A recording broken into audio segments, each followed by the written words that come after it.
No, stop. It's mine. Day 3 nomination కూడా చిన్న చిన్న నామినేషన్స్ ఉన్నాయి. సో నాకు తెలిసి ఈ 1 వీక్ ఇట్లనే ఉంటుంది. నాకు తెలిసి నెక్స్ట్ వీక్ బాగుంటుందని అనుకుంటున్నా. సో నేను Om, okay, Sita, Vishnupriya, Prerana, okay. So కొంచెం ఎలిమినేషన్ చేసారు. సో సో దానికైతే no questions, okay. So Naveen flashback వద్దు అని చెప్పేసి చెప్పిండు. యాక్చువల్లీ నాగమణి కంట చిన్నప్పుడు నుంచి ఇప్పటివరకు అదొకటి డ్రామా ఉంటుంది కదా. సో అందుకే నాకు తెలిసి వాడు ఎక్కువ థింక్ చేస్తున్నాడు అదేదో ఒకటి. సో దానికి వీడు నవీన్ గడు ఎలిమినేట్ చేయాలని చూస్తున్నాడు, కానీ కరెక్టా కాదా నాకైతే తెలుస్తలేదు. కానీ ఇది ఈమె కదా, షామి గౌడ ఉన్నది కదా.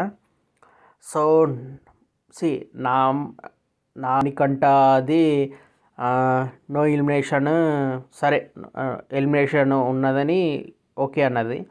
తర్వాత విష్ణుప్రియాని ఎందుకు ఎలిమినేట్ చేస్తున్నది నాకు అర్థమవుతలేదు. ఓకే, అసలు విష్ణుప్రియ ఏమన్నది?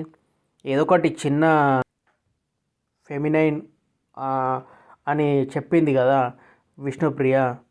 ఈమె ఏం చేసింది? చేయకు అని చెప్పింది.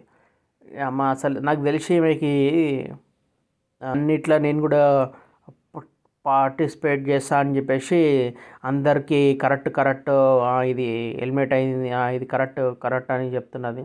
సో అదైతే కరెక్ట్ కాదు. అది యాక్చువల్లీ 3 పీపుల్ ఉంటారు కదా. సో చైర్లాగా ఉంటారు కదా, దాన్ని ఏమంటారు నాకు అర్థమవుతలేదు. కానీ సో ఈమె నైనిక ఉన్నది కదా, ఆమె కరెక్టే ఉన్నది, అర్థమైంది. ఇద్దరు అయితే ఈ రోజు ఇట్స్ ఫీడింగ్ మీ. అవును కదా, that sense of humour is only giving me work. And ఈ రోజు నా సెన్స్ ఆఫ్ హ్యూమర్ నా దీని వల్ల నేను చేసిన షోలు నా నోటి దూల వల్లనే I got TRPs and put me here. కానీ ఆ నోటి దూలనే జనాలు చూసి నేర్చుకుంటారు.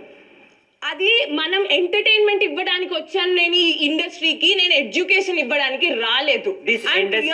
ఏమన్నాడంటే నాగమ్మని కంట గురించి 2 ఫేసెస్ ఉన్నాయి దగ్గర, స్నేక్ లాగా. అదైతే నాకు తెలుస్తలేదు. కానీ ఇంకోటి ఏంటంటే నెగిటివ్ వైబ్స్ ఉన్నాయి. ఎందుకంటే ఫాస్ట్ గురించి అందరికీ చెప్తే వీళ్ళకి కూడా దిమాగ్ ఖరాబ్ అవుతుంది ఆడ ఉంటే.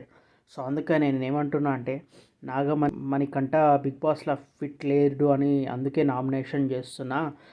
ఎందుకంటే నీ దగ్గర నెగిటివ్ వైబ్స్ అంత నా దగ్గర అంటే నీ దగ్గర నెగిటివ్ వైబ్స్ ఎక్కువ ఉన్నాయి. సో అందుకనే నీకు నామినేషన్ చేస్తున్నా అని పృథ్వీరాజు చెప్తాడు. ఇదైతే కరెక్ట్ బ్రో, ఓకే. నేను ఏమంటా మణికంఠ పాస్ట్ మొత్తం లోపల పెట్టుకోవాలా, లేకపోతే ఒక్కొక్కలో నీ ఫ్రెండ్స్ అక్కడ బిగ్ బాస్లో ఎవరన్నా మంచి ఫ్రెండ్ ఉంటే వాళ్ళ దగ్గర మాట్లాడి చెప్పెట్టాలా, అర్థమైందా? అందరికీ అరే నాది ఇది అయింది, ఫ్లాష్ బ్యాక్ అదంతా అయింది, ఇప్పుడు ఏం చేయాలా అది అందరికీ చెప్పొద్దు బ్రో. అందరూ మొడ్డగాళ్ళు ఉంటారు కదా. నైనిక ఆమె కరెక్ట్ మాట్లాడింది. ఇదైతే ఒకటే చెప్తాను నేను, రెడ్ వాడి పేరేం పేరు పృథ్వీరాజు, వీడొక్కడే కరెక్ట్ చెప్పిండు ఎలిమినేషన్. అయితే నైనిక అయితే సో ఈయన కరెక్ట్ చెప్పిండని ఆమె కరెక్ట్ చెప్పింది. సో వీళ్ళిద్దరే ఈరోజు మంచిగా ఆడినరు. Okay, that's it bro.